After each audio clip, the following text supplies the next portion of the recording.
Welcome to Happy Hour, brought to you by Best Damn Bookkeeping. I'm thankful we tried a lot of things, and it really helped me understand what doesn't work. That is a lot of the education you get from doing too many things and spreading out geographically, and just so I say often, I will never do that again, but I don't regret it. It was a really shitty business model that we had, and it was a dumb idea, but it was great in all the lessons that we learned from it that are just priceless. And if I'm coaching and doing CFO stuff and I can help a little bit to help people stay focused, one of my new rules is I'm not adding any new services, no shiny objects until we're at least 1 million. That's a new rule that I have for any business that I work on, which is no shiny objects until at least 1 million. Because usually at about 1 million, you are solving the problem of who else can grow this thing. And until you solve that, if it's a pressure washing business, until you solve who can grow this thing, it's really hard for you to turn your attention into starting and growing a new thing. Because then this thing's not going to grow over here because it still needs you to grow it. And you can't grow two things at once.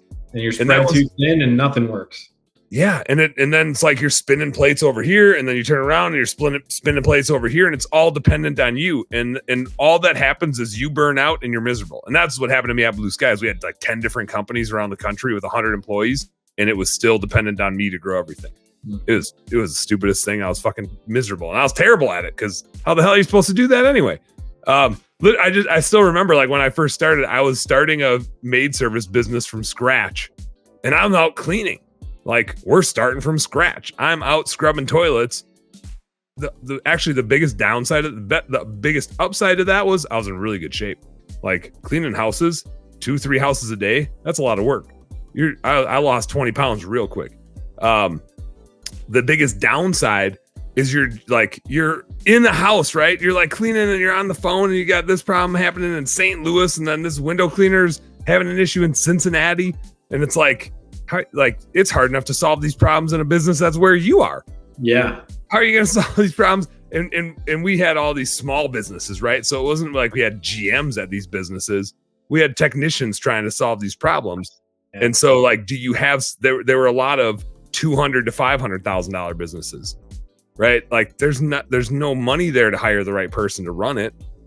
We had some great people that tried, and there's some awesome people that ran businesses for us, some of which have stuck with us in other businesses and have helped, right?